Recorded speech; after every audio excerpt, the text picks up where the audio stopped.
In the last few weeks, we've been treated by not one, but two fantasy series that in the past have enjoyed widespread critical acclaim. From the success of Game of Thrones and Lord of the Rings, the creators of Amazon went looking for the next big thing. And the results are meh. In a time where there are countless of options in streaming services from Disney+, Amazon Prime, HBO Max, Netflix, Paramount+, and more, as well as a lot of series and movies we one day would want to watch, the fatigue sets in. And so with an hour per week or more, demanding that time, you really need to tell a refreshing story that matters. My question to you, Leonard, did they achieve that? No. Okay, well, thank you for listening. Subscribe and like. Want a chance? Nah, I'm just putting this in the perspective of, okay, if it was stripped down of the title, was this a good show? And my answer still would be no, I guess. And wait, just to emphasize, you enjoyed the first trilogy, The Hobbit maybe? No, I didn't enjoy the Hobbit trilogy. Same. I did enjoy the first trilogy.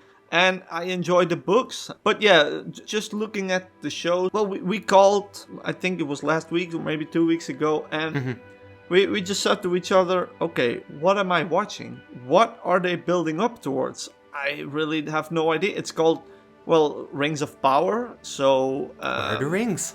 Yeah, is that the end game of the series? That these Numenorians have now arrived in Middle-earth, and do they get the rings? Or is Sauron coming back? What are we watching? And they couldn't use the hobbits, so what's the purpose of the Harfoots with crashed down Gandalf, I guess? That's the question, and also like the whole ambiguity about Adar, is he or isn't he Sauron? Like there's just so many elements that I feel like they're J.J. Abrahaming this. They're just creating a confusion for confusion's sake to create mystery. Like, ooh, that is exciting.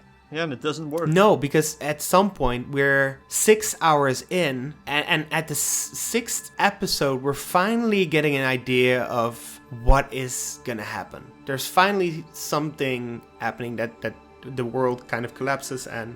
Well, let me restate that. Well, this is the first time something happened. I still don't know which direction they are going. Yes, that's true. Because after this happened, like, Adar apparently can't be Sauron. Because Sauron misled the people and created rings, and these rings he gave to... Yeah, it's 3 races, I believe. Elves, dwarves, and humans.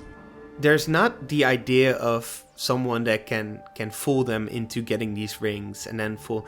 Like, that whole story doesn't feel like that's being set up here. I know that is probably the story down the road that we're going to get to, and we're probably going to get the origin story for Gandalf, or we're probably going to get those kind of things. But the problem is us not knowing what this is going to be. When is the downfall of Numenor? I feel like there's no real structure in the first season of this story. There's no brilliant setup. And then you would think, okay, then the cast has to do it. The cast will bring us to love this story. But do you think bringing Galadriel, Elrond, and Isildur back was a good choice? The thing with Galadriel and Elrond is that the performances of the Peter Jackson actors were so monumental that how are you even gonna get close to that? Galadriel, I think everyone agrees that that's not a great performance. Probably the way she's written. I don't want to blame the actress because she's only doing a job, but it's probably the way she's written. But look, the big controversy was the race swapping. But yeah, Arondir, I don't really mind him. I think he does a great job.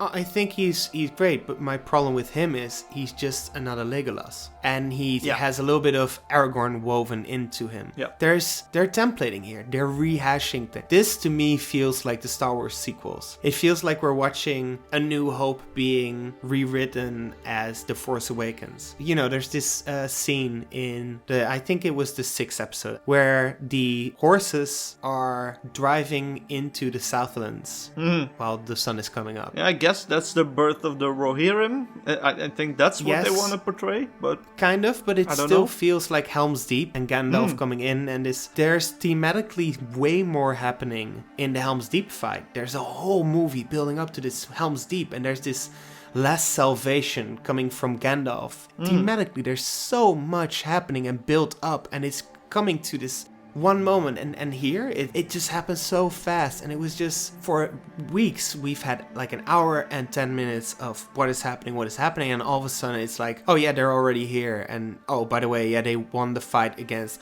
oh no, and now there's a big volcanic explosion. Yeah, how is she going to survive that? Yes, that is also the thing. Galadriel survives way too many things. She has mithril-thick plot armor, but just like layers on layers of mithril. Yeah, and also that, why did they put lore for mithril in? Did it need it? Nah, I don't think it was necessary. I also think that that's a storyline where you also notice it, that now every episode they have to kind of like abandon storylines for the sake of rounding up other storylines. And it feels this very disjointed story. Yeah. There's a lot of things that irk me, and it doesn't tell a great coherent story with a great structure. It doesn't have characters that have big problems that they have to grow through. Some characters do, but it's definitely not Galadriel. She's not learning from her mistakes, or it's like the whole world is wrong and she's always right kind of thing.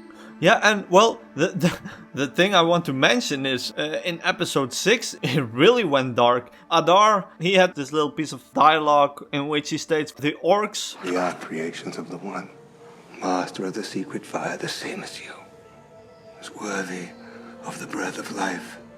And the way he stated it, yeah, I understand it. Okay, it's evil creatures, but the way he humanized it. And then Galadriel came, I will wipe out your entire race. And even if it takes me all of this age, I vow to eradicate every last one of you. I was like, oh, you know who said that too? Hitler. Yes, this feels like a slave owner bringing down someone who insurrected or something. It just felt tyrannical. And that's the problem with Galadriel. She has too much power and no one to tell her that she's wrong. I've also watched this Halo series, and Halo had a lot of the same problems, where they're building this great moment in history. And that's little bit with the fall of Numenor. They're trying to build up towards the fall of Numenor, the creation of the rings. They're trying to go through the big bullet points of things that we have the rights to. But it feels like they've done way too much build-up, and then all of a sudden they kind of need to spearhead towards this moment because it's on the bullet point list. Like, it just, I don't know. Do you even think that this series, should they have done more Middle Earth? Or was Lord of the Rings just perfect enough that we didn't need anything more? Well, first of all, I think you've got a really stern fan base. If you have a Lord of the Rings fan, then they are knee-deep into lore. It's not for nothing that Tolkien decided that, because he originally planned a second book for Lord of the Rings, but he decided, no, let's not. Yeah, and I think when an author decides enough is enough, then you should respect that. Oh yeah. I mean, Amazon is this big billion-trillion-dollar company that only wants to make more. They don't care about the art.